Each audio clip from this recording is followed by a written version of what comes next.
All right, welcome back. We do have several developments on that tragic stabbing attack on Orthodox Jews celebrating the seventh night of Hanukkah.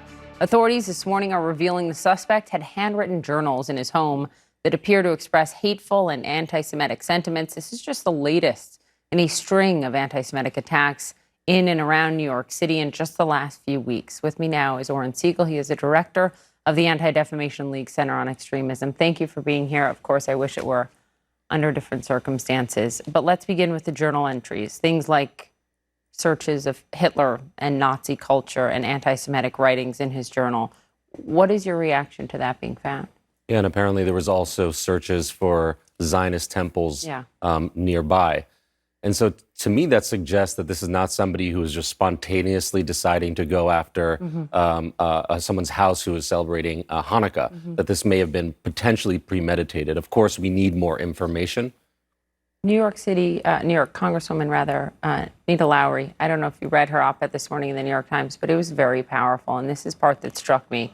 She calls this an epidemic in New York and across the country and writes, the resurgence of anti-Semitism could be a result in part of the vanishing legacy of the Holocaust. Recent surveys reveal abysmal levels of knowledge among young people about what happened to the Jewish people in the Second World War. Do you agree with her? I think that's part of it. And this is why ADL education programs are very much focused on learning the lessons from the Holocaust and applying them today. Yeah. One thing that we can't forget is that there were a lot of bystanders, people who did not speak out, people who did not reject anti-Semitism at the time of the Holocaust. So when we train and teach kids about how to identify bias and to speak out, part of that is to empower them to say they have a role to play in pushing back against hate. And the saying, if you don't speak up, who will be there when they come for you? That's right. I'd like to talk specifically about a group that's getting a lot of attention right now in the wake of the Jersey City attack and this attack in New York. The suspect's journal referenced Ebenoid Israelites. The criminal complaint on him says they believe that's a reference to the group, the Black Hebrew Israelites, that movement.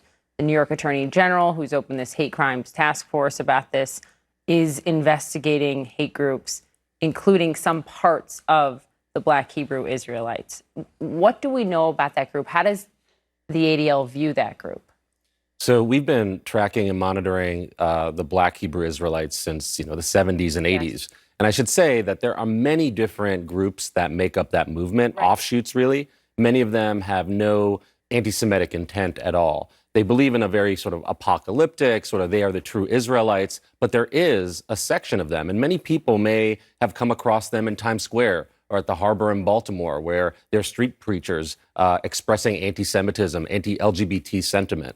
And so there are pockets of anti-Semitic offshoots of the Black Hebrew Israelites. What does it tell you that one of the attackers in the Jersey City attack just a few weeks ago is believed to be tied to that movement, and that this attacker is believed to be tied to the movement? Yeah, I'm not clear, frankly, how this shooting in Monsey is necessarily connected. I understand there was a reference that was made in one of his journals. Is it possible that he was referring to the Jersey City incident? I think more remains before we say there's a direct connection between this individual and the Hebrew Israelites. Yesterday, we had Rabbi Jeffrey Myers from the Tree of Life Synagogue on the program. Of course, they suffered the massacre just last year. Listen to something that he told John and I that just stunned us.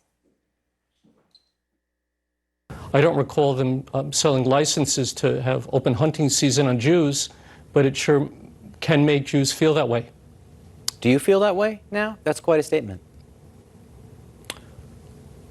It sure makes you pause and wonder what's going on in our society, that people feel that they have a God-given right to attack any human being for whatever reason they choose to.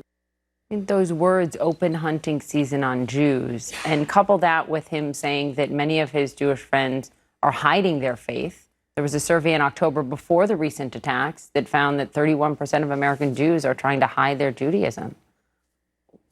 In America, in 2019.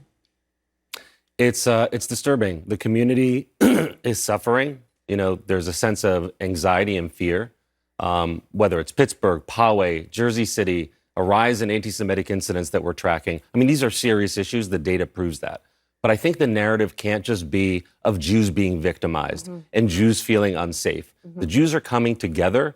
Other communities are providing support and allyship. And the narrative has to be overcoming this, not just about being a victim. I'm glad you make that point. I hear that. What do we do for the children? Because listen to this. Joseph Gluck, who's being hailed as a hero for going after the attacker in Monsey. Here's what he told us yesterday. But a lot of local kids, they're so shaking and vomiting blood a few hours later from fair. There was one kid hiding in the entry room behind the coat. He just threw a pile of coats on his head to hide from it. I believe he didn't come out from his home till now. Traumatized children vomiting blood in reaction to this. They can't comprehend, as they don't understand all of it, but they're terrified. What do we do for our children? Well, first of all, I think parents need to hug their children a little bit tighter. Need to tell them that the Jewish experience is one that's filled with these types of incidents over long periods of time, and that the Jewish community, the Jewish people are resilient and have continued. And in America, 2019, it's not the best time for Jews, but we know that if in any country around the world that Jews can find a way to make their children feel safer, it's this one. Keeping that hope and keeping that spirit alive, I think, is going to make 2020 hopefully a little bit safer and better, at least for the children. Let's hope so. Oren Segal, thank you. Thank you. Happy New Year.